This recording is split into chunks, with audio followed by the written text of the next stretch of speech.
want information, I had to ask money from him. I don't think he even declared that money. I gave him money twice. Yeah. I gave him 300,000, and then on the second occasion, I gave him 200,000. Okay. Honorable members, no. I want us to do this. If you can lower your hand, Honorable Nombal, I recognize it. You can see that the witness has a lot of information that he wants to share with the committee. And I'm going to suggest that we take one item at a time. The witness has mentioned the meeting that happened with General Cele at Beverly Hills. The witness has mentioned the matter of Mr. Brown Mkonazi, and the witness has also mentioned the statement that General Khumalo was about to be removed. Yes. And fourthly, the information about presidential ambitions. Fifthly, about payments that were made for bookings, including those ID copies. And now, lastly, that there is money which has been given, 300,000 rand and 200,000 rand. So these issues must not go away so that we do not scupper the work of the legal counsel. What he was saying before, he said, Matlala, we now want to move to Brown Mkonazi, but let me conclude your engagements with with General Cele. That's what you wanted to do. So we're going back to that point where you must conclude with conclude the engagement with General Cele, and then we take these issues one, so that we don't confuse the witness, because if we ask him, every time you ask him a question, he responds and he gives more. So wawana khomwa ishishije wawana gore we tsara packet so wa bia you know jamasi. So let me take your hand, Honorable Nombal. Yeah, no, thanks, Chair. Eh? Honorable Nombal. Yeah, no, thanks, Chair. Ragama khomo ya Matlala. It's a follow-up, Chair, on the last response that the witness has given. I just wanted to check, how was this money given? Was it cash or it was transferred to the minister, to Minister Pegicele? It was cash.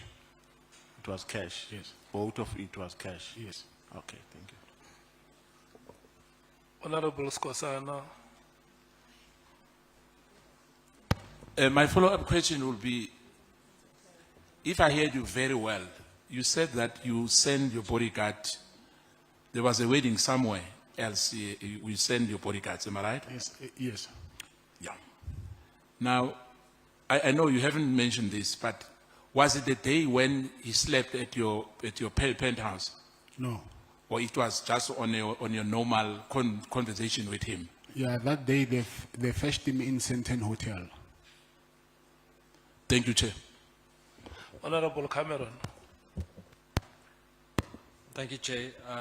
Just a question for clarity. Was there anyone else present when you paid the money to Becky Cele? Okay, yeah. The first time it was when Bongani was present, but he's no longer alive. Yes, and the second one, I was with my protectors, but I don't know whether, because I wouldn't tell them what I'm doing. So I don't know whether they've realized when I went to the car and took out the bag and put it in his car. And then just one last one. Is there any other time that your protectors transported former Minister Cele and or his wife?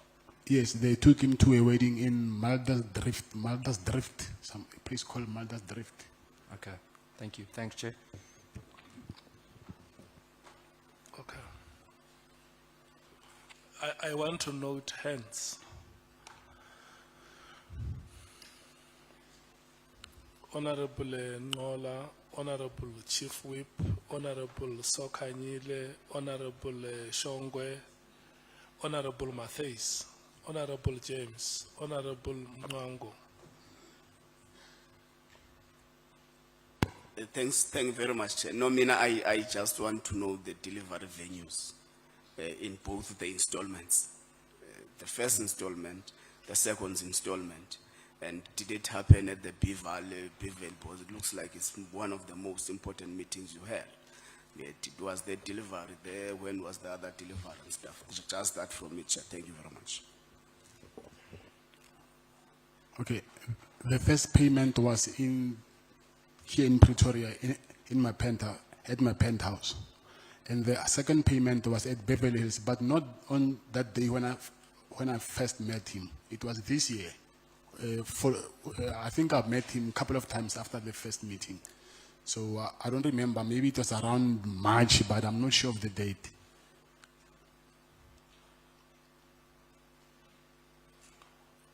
Chief Whip. No, Chair, I'm covered up because I thought, I wanted clarity if the Beverly Hills first meeting is the one where you brought money to pay. Because I wanted to know why would you bring money for the first meeting, nobody has asked for it. But he has helped us to say it was on a different occasion. But maybe what was the money for on both occasions? Was it specified? Why is this money required? Okay, when he came here in Pretoria, then he called me. He got first to my apartment, and then I found him there. And when I got there, he said, "Okay, I'm here at your apartment, and last year, remember, I helped you, but even now, you're not doing anything for me to show your appreciation." And then that's when I made the first payment. So I think I made the payment the following day. I had to order money from the bank, and then because you cannot withdraw more than 50,000 from the bank, you have to order it first. And then that's when I gave him the first 300,000. So even the second payment, it was because of the same reason. But when going on, I'll explain further because of actually there was more. But as I go with the SC, then I will explain further that he actually wanted more.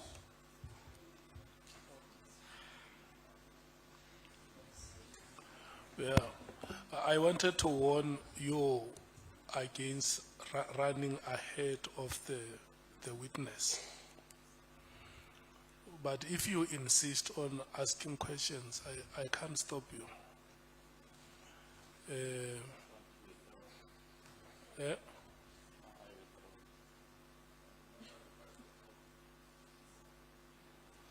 Honorable Sokanyile.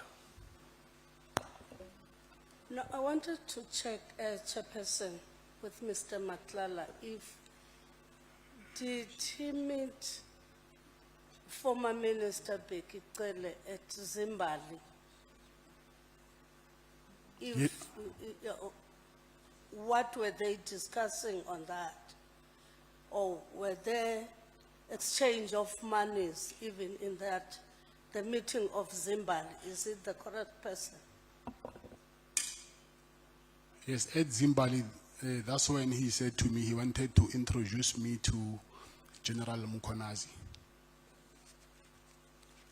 Yes, we met at Zimbabwe. And then the reason for that, that's when he wanted to introduce me. He actually called him to come there as well, but that day he said he was going to meet the king, so he couldn't come, the Zulu king.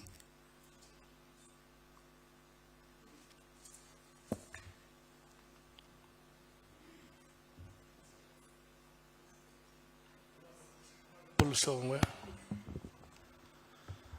Babu Mkhotsi, you, nami ngithi Mkhotsi, nangu mama we DA ongifake kule nto, yilo mama we DA ongifake. Babu Matlala, I need to ask something la.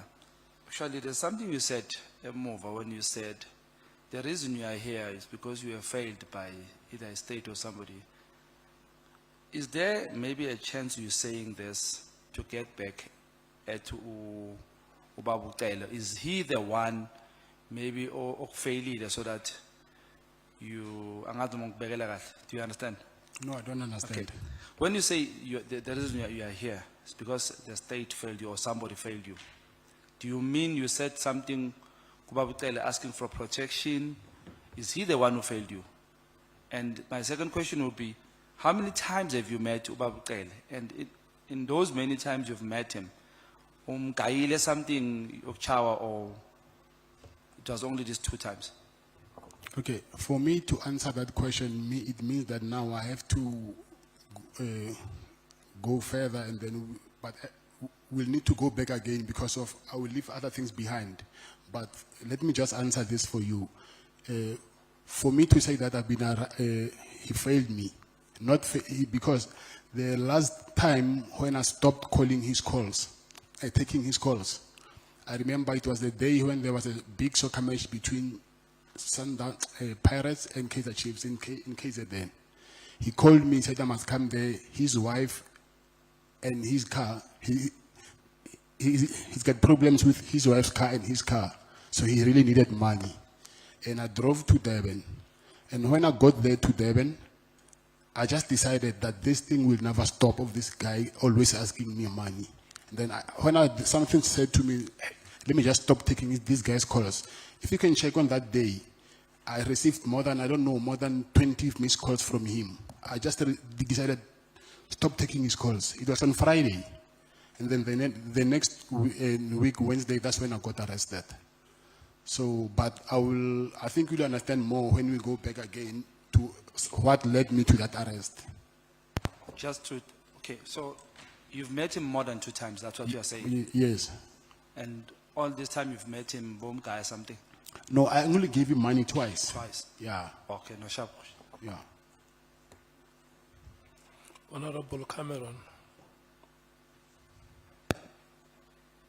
Thank you, Chair. Just in terms of when you gave the money to Becky Cele, in the same time period, were there any other senior officials or senior police members that you also gave money? No, it was only him. Only him. And then the last one, was there anything else that you covered for Becky Cele? Anything regarding travel or covered date for him? Any other gifts for the family? Anything else that you gave him apart from the money and the penthouse? No, I just gave him money. What I remember, but that never happened. I just saw on social media that it was actually his birthday.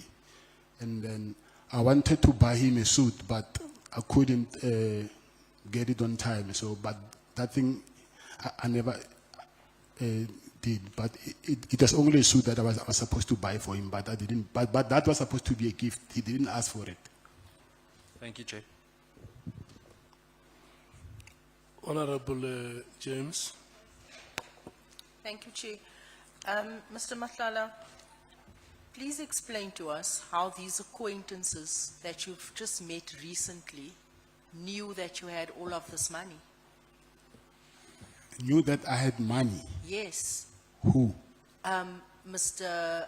Becky, Brown, because everyone seems to be getting money out of you. How did they know you have all this money?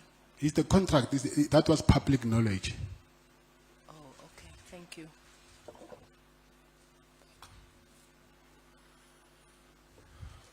Can I check if there are members who still want to speak? I'm worried that we are running ahead of the witness.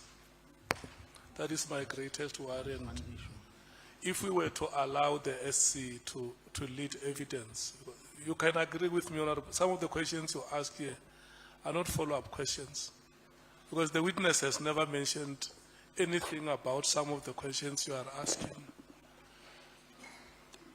Honorable Matthews. Mine's definitely follow-up, Chair. Do you have or have you submitted receipts? Because you said you withdrew money from the bank for the 2 payments that you had to give to Becky Cele, because we're going to end up coming down to, I didn't get the money, you gave him the money. So we need to have some type of proof So would your bank receipts or with your withdrawals sort of align with that? And is that available for the committee that will speak to the dates?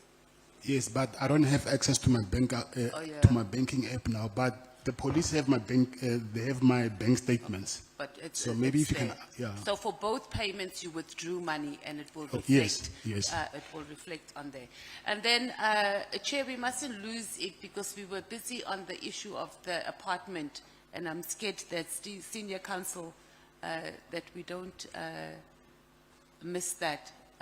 Mr. Matlala was talking about the issue of being at the apartment with Becky Cele, and then we lost interruption, or we were interrupted. Thank you, Chair Mkapa. Do you still remember where we were? So that I can refresh you. Yeah, I didn't think it's just that, you know, under the guise of questions of clarifications, you know, if we can stick to a structure, then we can get done sooner. These issues are all dealt with in the affidavit, and I was getting there. So Mr. Matlala, the issue of your relationship with Mr. Kele, we deal with it. Look again at paragraph 108 on page 25 of your statement. Page 25 of your Just statement. on a point of order, Chair. Honorable Malemo. The senior counsel must be reminded that this is our committee. He can't address us the way he's doing. Where we feel we need to come in, we're going to come in. It's our committee. And that right must never be taken away from us. No, that right will not be taken away from yourselves, honorable members. What we are saying is that let's allow the witness to lead evidence, especially that he himself has said it here, that in the process of deposing his oral evidence, there may be some corrections that will be made to the statement that has already been sent out to members. And I think that will benefit members if we deal with it that way. Agreed? Let's proceed.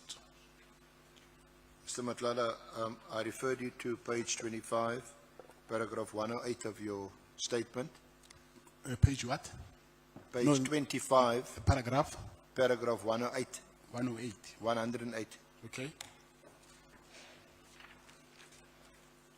Yes, I see it. Now, just before that, you had described how you met General Cele in Durban, and that he said, no, when you said, look, this chap Mkhotsi was messaging you and in touch with you, he said, no, continue doing that. He's going to lead you to Mkhunu. And then he also mentioned that you are being caught up in what he described as Zulu wars, and I'm trying to summarize what you told us, that he definitely seemed to help because there was a phone call which you claim was to General Kumalo, and your firearms were returned. You went to the police station to collect them. Then subsequent to that, at paragraph 108, you said that Minister Cele requested accommodation in Pretoria. I offered my apartment to Minister Cele for use when he was in Pretoria. And then you said that in one of your messages, you had referred to Minister Cele as my business associate, quote unquote, when communicating with property management. I only said that to give some basis for the nature of the relationship, but Minister Cele was not actually my business associate. He stayed at my apartment 3 or 4 times. Yes, that's true. You confirm that? Yes. And then you dealt with the cash payments, which you've now disclosed.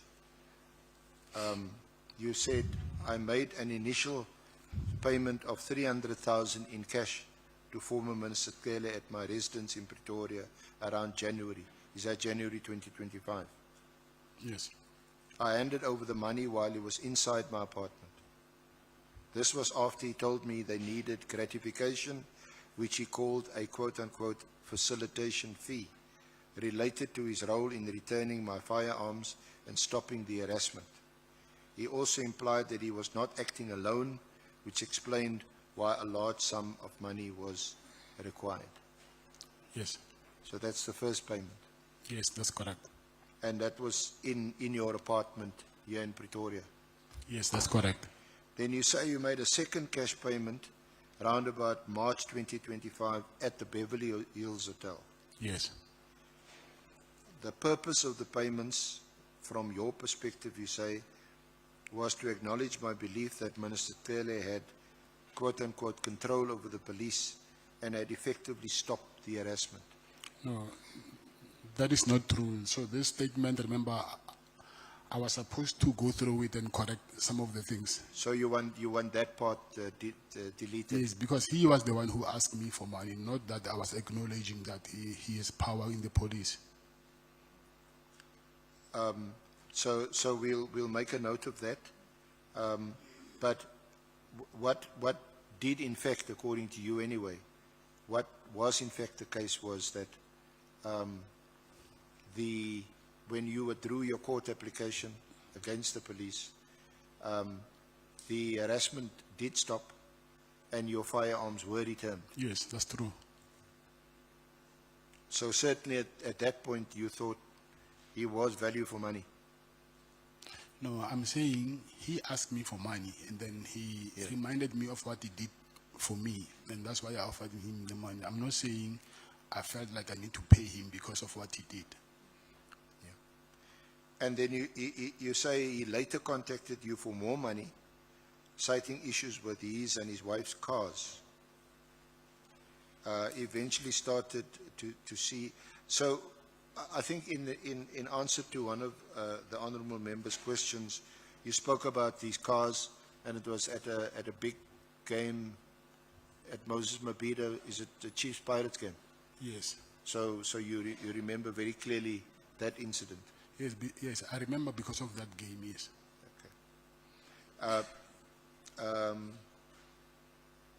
So he continued asking you for more money, Yes, that's correct. but then you started to see what you called demands as extortion, and you stopped making payments, and you stopped taking his calls from about 9 May 2025. Yes, that's correct. Is that right? And then shortly thereafter, you were arrested on the 14th of May 2025. Right? So do you seem to be saying, but you can say it in your own words, that there seemed to be a connection between you stopped making these payments and then your subsequent arrest shortly thereafterwards. I will say that was one of the reasons, but the other reason, as we go on, and then I will explain about it. Yes. Yeah. Okay. Now, if we could just round off on former Minister or Minister Mkhunu. You say at paragraph 114 on page 27 that you learned from Minister Tlele that there was a big dispute between the two. Yes, that's what he told me. And that was according to General Tlele. Yes. Okay. And that's why he encouraged you to maintain your communication with Mkhotsi. Yes. But you had never, had you met Minister Mkhunu at all? I've never met him. And you don't know him at all? No, I don't know him. So you confirm, just so that we can get this out of the way, that you provided an affidavit, and you see that on page 29, paragraph 124 of your statement, paragraph 124.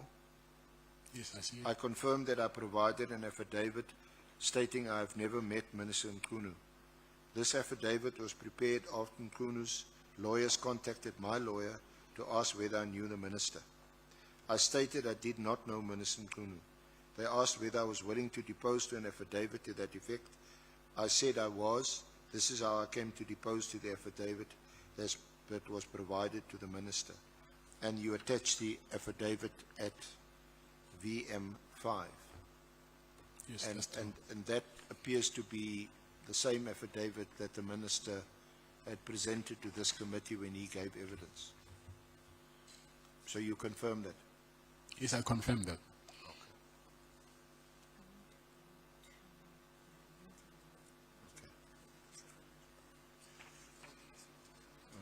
So if I could just, so let me just summarize quickly. You had this big contract that you were awarded of 350 million. You started experiencing problems, and then there were these raids on your house and then on your office. And following these raids, you get 2 calls that take you down 2 different paths.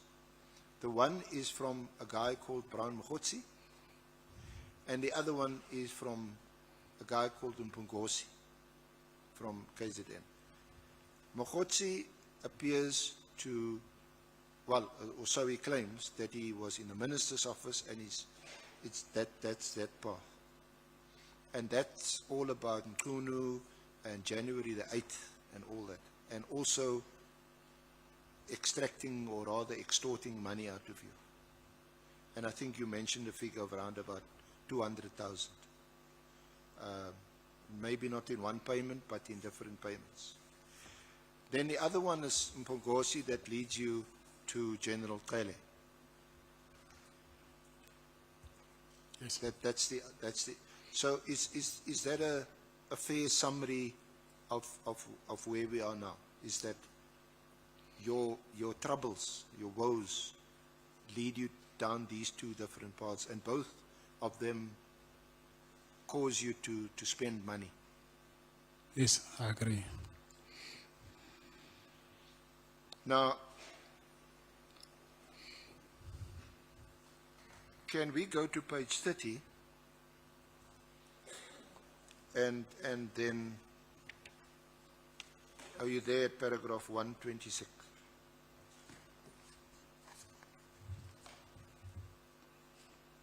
Paragraph?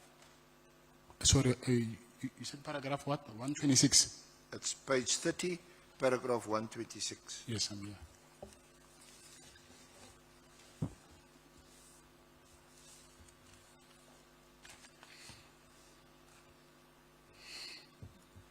Now, that is where you record that you met Lieutenant General Mkonazi at the Pearls at Umhlanga on 15 April 2025.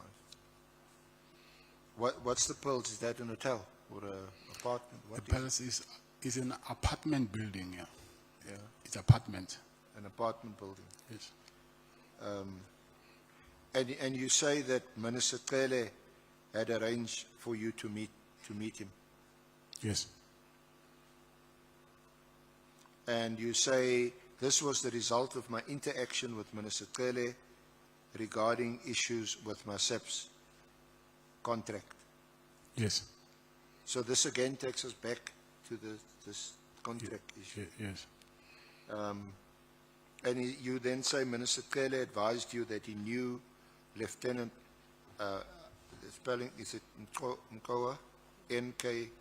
N-K-H-U-O-A. Nkua, yes. Nkua. Nkua, yes. Okay, excuse my pronunciation.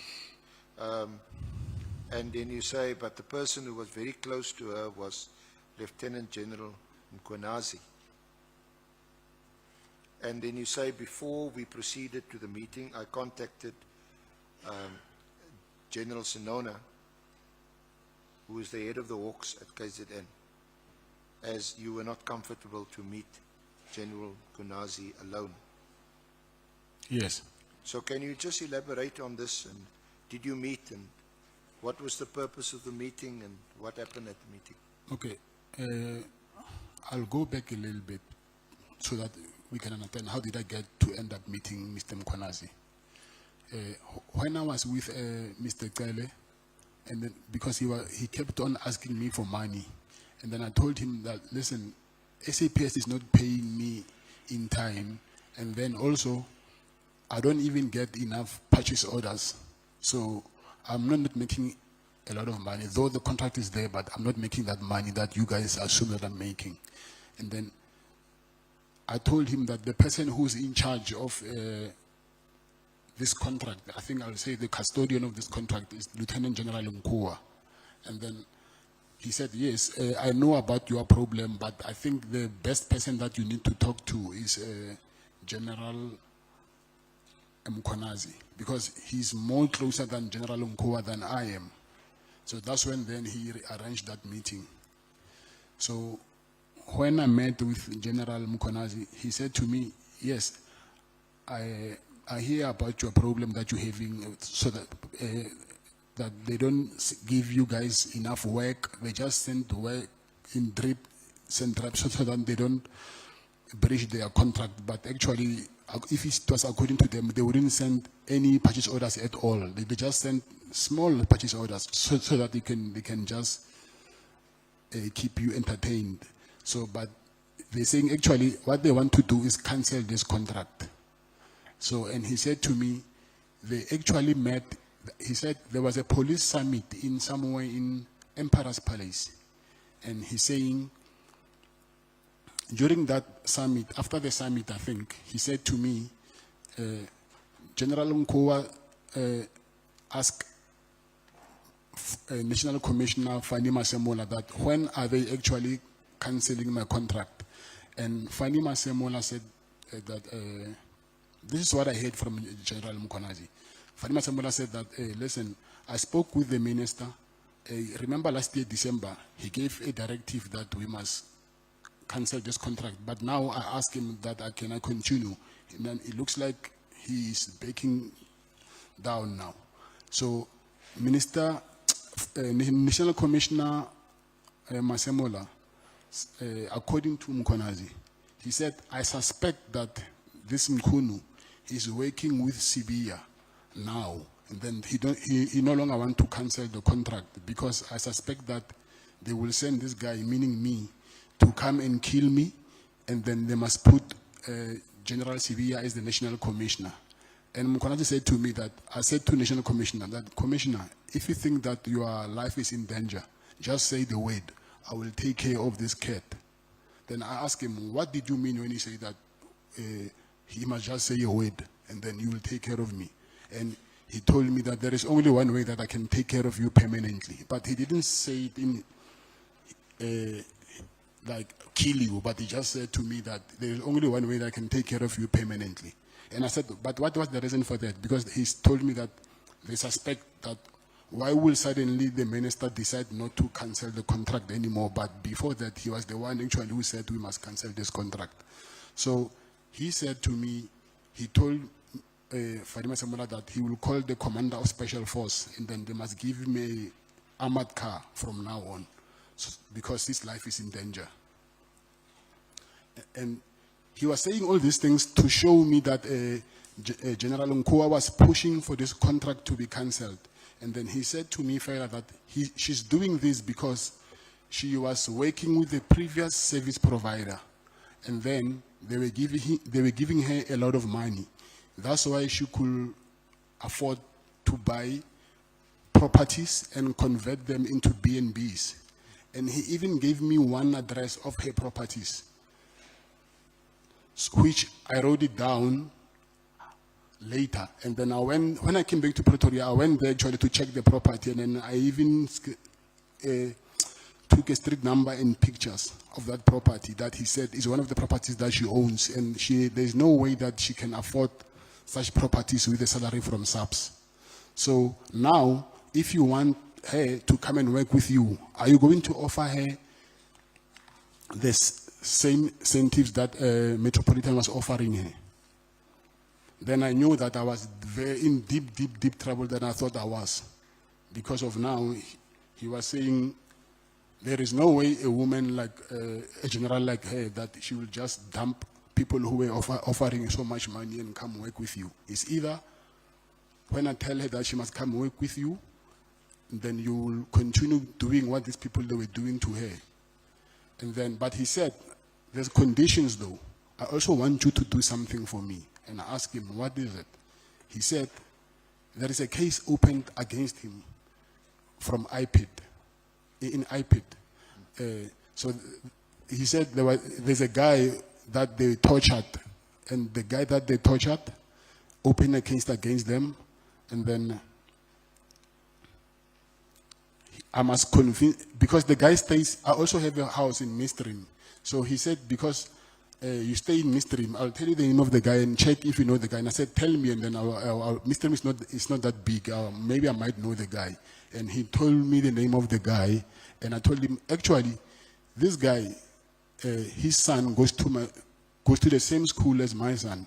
So, but what I will do is, I will ask my wife to ask his wife if he can facilitate a meeting for me to meet the guy, so that I can convince him.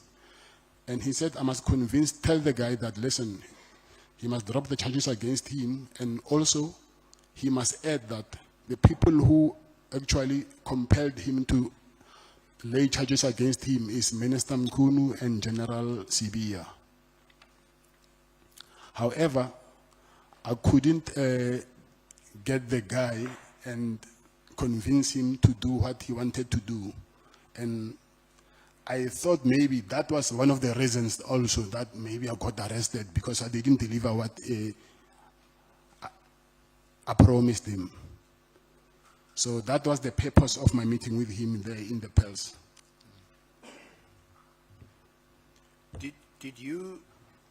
Are you sure that you didn't meet General Mkonazi because you, in exchange for assistance to get the purchase orders placed with you, pursuant to the contract, that you were prepared to offer him information on Sabia?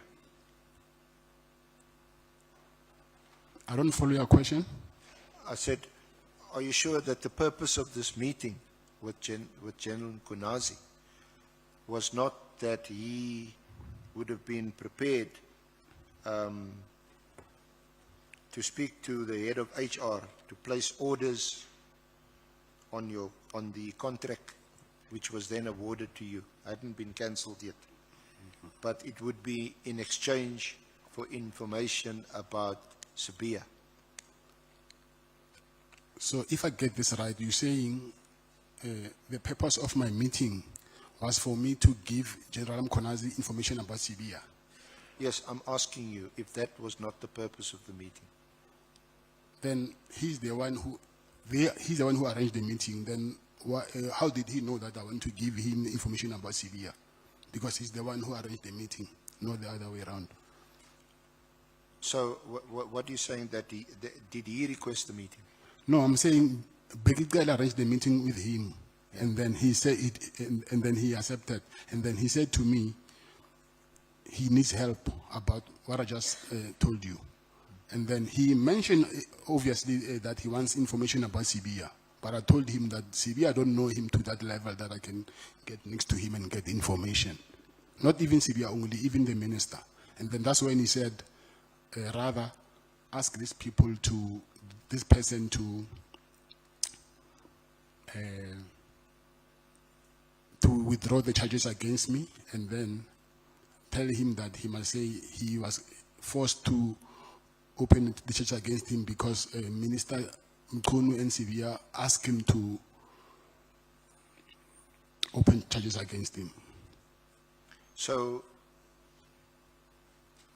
even though it is the case that you discussed at that meeting with Mkonazi, you did discuss the contract, because he also then mentioned Kua and pointed out that she was also in the pocket of, I think you mentioned Metropolitan, and that she's got these properties, and obviously if you do a kind of a lifestyle audit check, then where does she get the money from?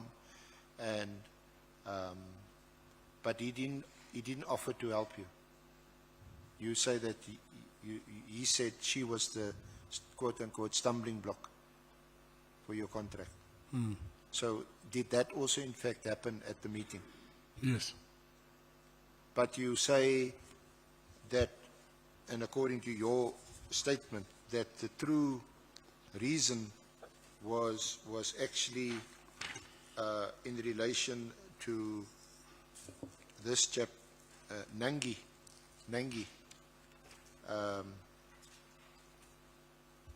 to convince him to withdraw the charges because Nangi had been assaulted and all that. Yes. Was that the true purpose of the meeting, according to you? To drop the charges, yes, and also about Mkowa to not stop my contract from to operate.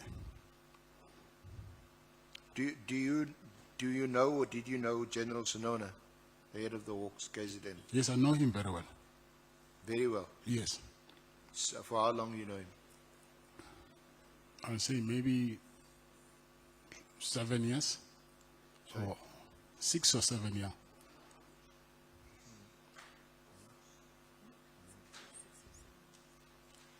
6 or 7 years.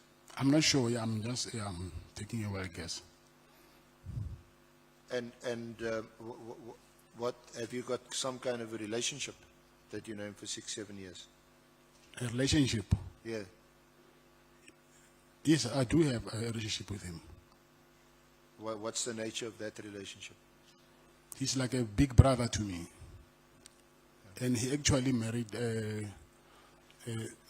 his last wife now that he married.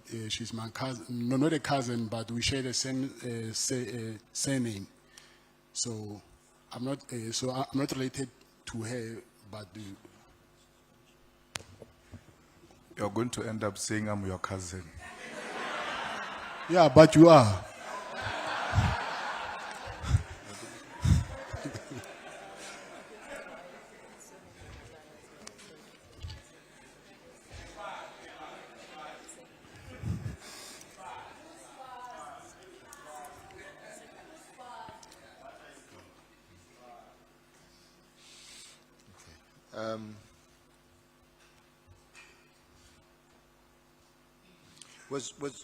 Would that have been the,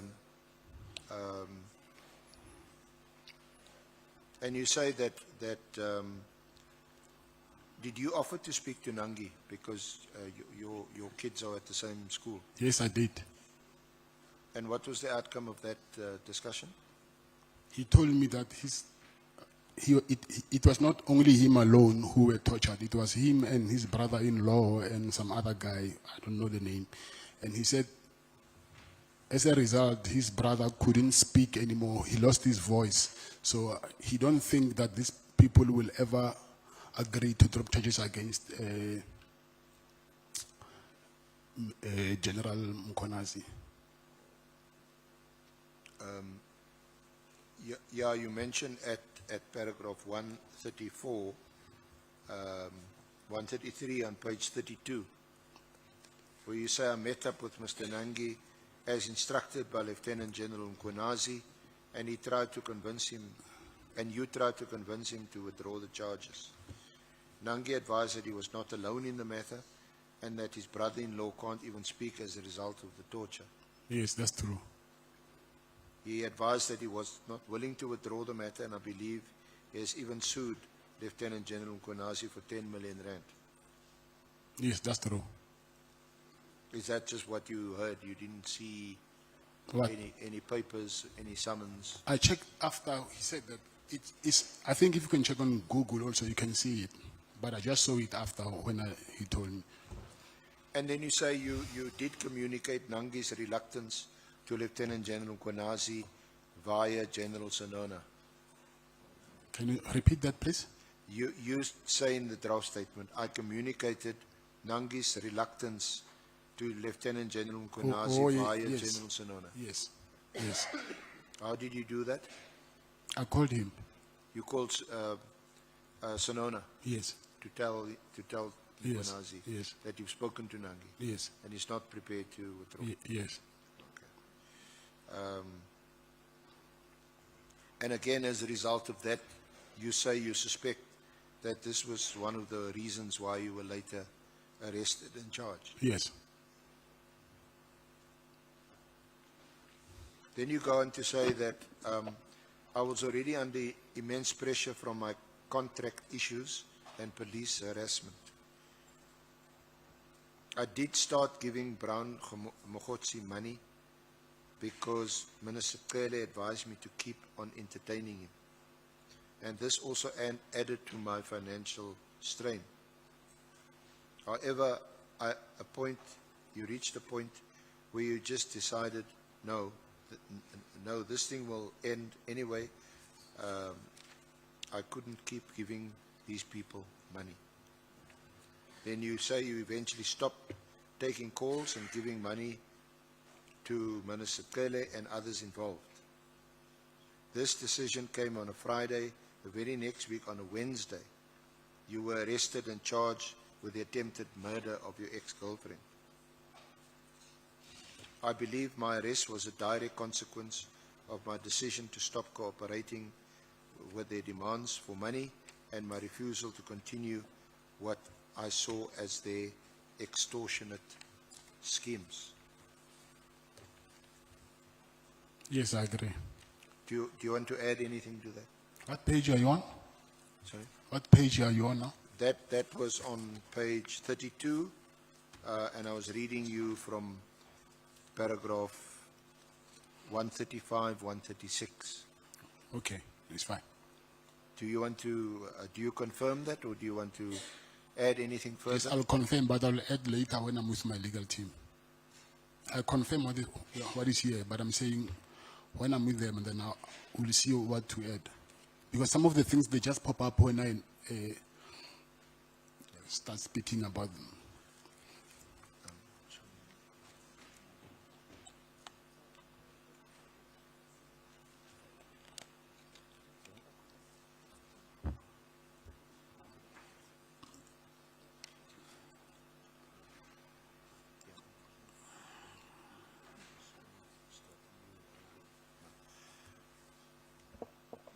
Honourable Chair, this would be, with your leave and the Honourable Committee's leave, a convenient point to adjourn before we pursue a new aspect, and we'll do our level best to take no more than 2 hours tomorrow morning to conclude.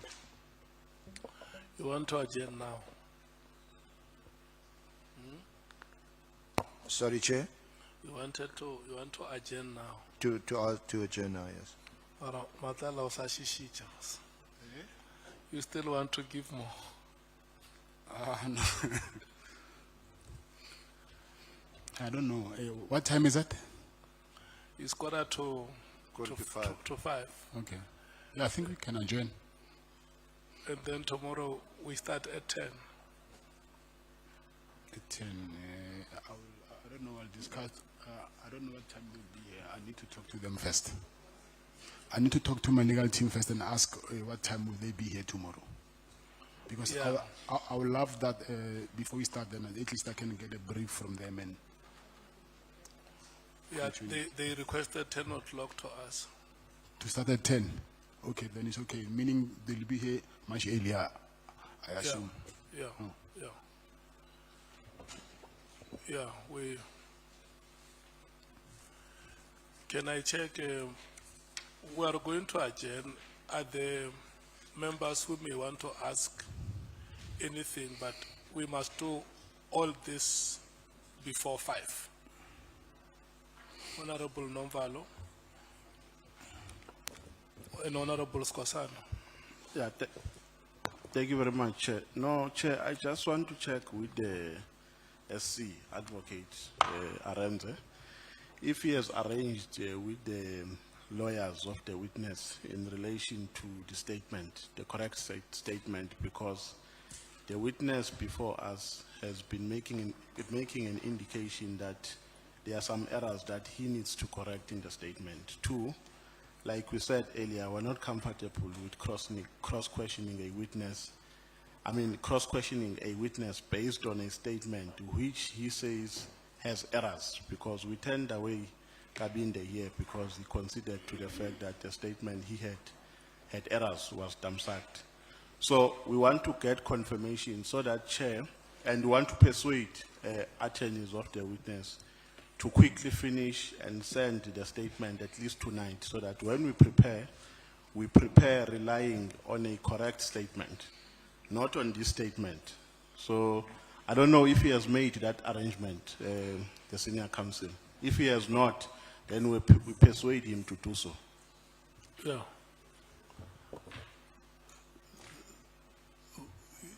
And I think it's the understanding of, it must also be the understanding of members that the draft statement that has been prepared, as we were going through it, the witness has confirmed most of the contents and where corrections have to be made were made.